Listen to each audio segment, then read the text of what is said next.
Boa noite a todos. Estamos chegando aqui com Mais QI, Realpolitik. E, bom, gente, vamos chegando aí, programa novo. É uma iniciativa aqui do Mais QI Podcast. A gente está chegando mais uma vez com uma novidade aí para vocês.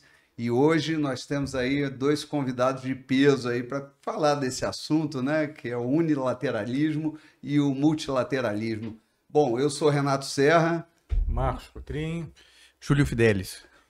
Sejam bem-vindos aí, meus amigos. Vamos bater um papo. Esse assunto aqui, a gente estava fazendo um esquenta antes, né? É um assunto que o povo aí está querendo saber, né? Conversar sobre geopolítica. E essa é a intenção nossa, né? Trazer determinados temas sobre geopolítica. Nós tivemos um primeiro aqui com o Coronel Marcos Coutinho para falar do conflito lá da Ucrânia.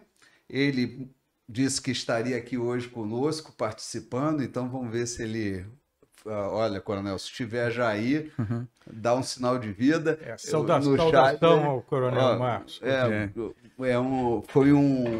Foi uma delícia, né? Mesmo a gente teve alguns probleminhas técnicos aqui, eu tive que ainda dar uma atualizada no equipamento aqui, né? Para não acontecer no próximo. Né? Nós tivemos uma perda de áudio ali no tempo real, mas mesmo assim, mesmo com o probleminha, a gente conseguiu ter um programa muito bom, não foi, Júlio? Foi muito bom. O pessoal gostou, né?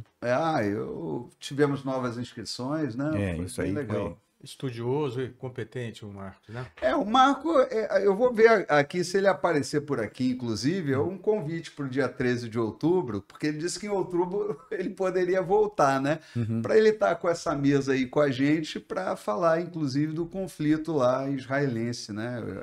Também uma área que eu acredito seja, embora não seja o objeto de estudo principal, né, do coronel, mas ele, como um estudioso dos conflitos, né, ele aceitou esse desafio de bater um papo sobre esse conflito que se arrasta há muitos anos, né, e ele vira e mexe, né, as tensões são permanentes, né, mas os conflitos vira e mexe, eles voltam ali naquela região, é como se fosse um barril de pólvora, né, aquele Oriente Médio.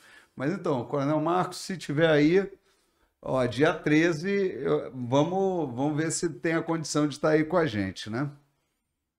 Bom, como eu havia falado para vocês no início, vou tirar o óculos, Marcos, se você permite, porque eu não consigo ler com óculos, não. Eu só consigo ler sem óculos. Mas eu vou fazer eu fiz um pequeno texto, né? Nem tão pequeno, de introdução, para a gente conseguir se situar nesse bate-papo, né? Para ter um ponto de start. Então eu achei melhor até escrever, porque, dada a complexidade do tema, né, e tentar estabelecer uma linha temporal, eu achei interessante, ao invés de improvisar aqui, fazer um texto escrito. Então, iniciei assim: caros amigos, companheiros nessa nova empreitada, na busca de contribuir com a difusão de conhecimento e o debate de ideias, seguiremos com o segundo episódio da iniciativa Mais QI Realpolitik. Inicialmente, gostaria de fazer referência a algumas palavras do convidado especial em nosso programa de lançamento, Coronel Marcos Coutinho. Abre aspas. A geopolítica deve ser analisada como um filme e não uma fotografia de momento. Fecha aspas. O assunto a ser abordado hoje é de extrema complexidade e, obviamente, não se encerra em um simples debate. Vamos abordar a forma de relacionamentos entre nações, baseados nas estratégias unilaterais e multilaterais e os fenômenos da atualidade que as influenciam. Para tanto, peço permissão aos amigos para fazer uma breve introdução, no sentido de conduzir não no sentido de conduzir o debate, mas de imprimir um ponto de partida contextualizando o nosso filme. É um objetivo pretensioso de minha parte, mas se faz necessário, a fim de nos proporcionar um cenário adequado. Com efeito, ao estabelecer premissas básicas da origem dos Estados nacionais, objeto central do nosso encontro de hoje. Vamos assim pensar resumidamente algumas dinâmicas da organização das sociedades humanas ao longo da história. A origem das civilizações é a base do que entendemos como identidade nacional. Ela se origina em condições relacionadas à raça, cultura e territorialidade. Desde que as organizações tribais se tornaram maiores e mais complexas, um ordenamento surgiu de maneira a manter sua coesão. As civilizações foram estabelecidas em estruturas hierárquicas e no estabelecimento de ritos sobrenaturais. Neste processo, as necessidades práticas ou econômicas dividem espaço com as necessidades espirituais. Física e metafísica caminham em interlocução cotidiana.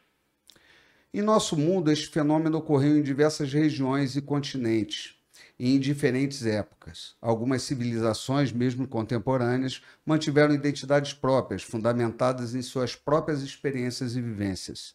Antes, porém, da formação das civilizações, a integração entre povos ocorreu em duas dinâmicas fundamentais: o comércio e a expansão territorial. Os registros históricos mais antigos talvez existam devido às relações comerciais. Tais registros dão conta do comércio entre povos, assim como também são objeto de registros históricos, atos heróicos relacionados às guerras e às conquistas oriundas da expansão territorial. Ambas dinâmicas são fundamentadas em razões econômicas. Nos primórdios, o comércio tinha pouca influência na identidade cultural entre os agentes envolvidos. Aí falo de troca. Já na expansão territorial, teve decisiva influência na formação das civilizações. Embora nessa dinâmica expansionista tenhamos registro de genocídios, as evidências nos levam a crer que eram exceções. A assimilação sempre foi a regra, mesmo porque a parte conquistada constituía um valioso ativo econômico indispensável, a mão de obra. Podemos também intuir que as diferenças entre raças e idiomas neste processo deram origem a grupos sociais que estabeleceram seus territórios nacionais. Outro fator preponderante na formação da civilização, que também advém da nossa natureza transcendente, foram as religiões. A civilização ocidental, como a conhecemos, só existe pela religião judaico-cristã. Sua difusão, ao contrário das dinâmicas econômicas, foi essencialmente uma transformação social. Em cerca de 5.000 anos de história, esta religião, somada ao direito romano e anglo-saxônico, juntamente com a filosofia grega, são a essência da chamada civilização ocidental. Já no Oriente, temos, a partir do século VII, outro fenômeno social transformador e de identidade civilizatória: o Islã.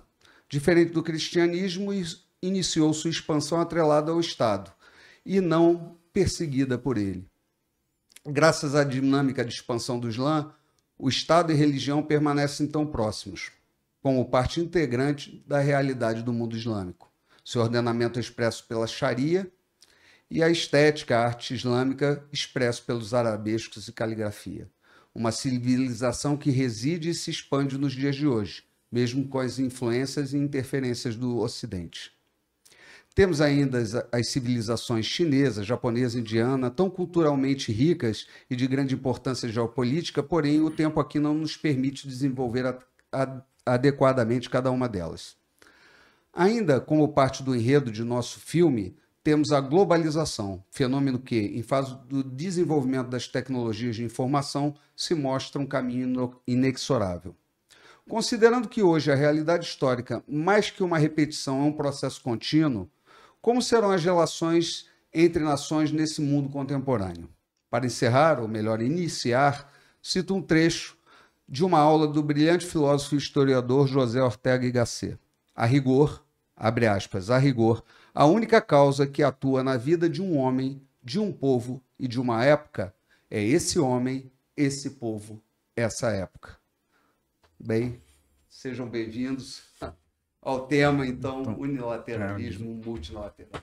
Desculpe eu ter me alongado aí, mas eu achei necessário essa introdução aí. Bom, professor.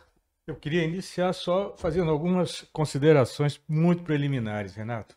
Em relação, eu imaginei, em relação à introdução em si. A introdução em si. Por quê? Okay. Porque eu acho que ilumina muito a questão geopolítica, que foi o campo temático onde você colocou o nosso debate.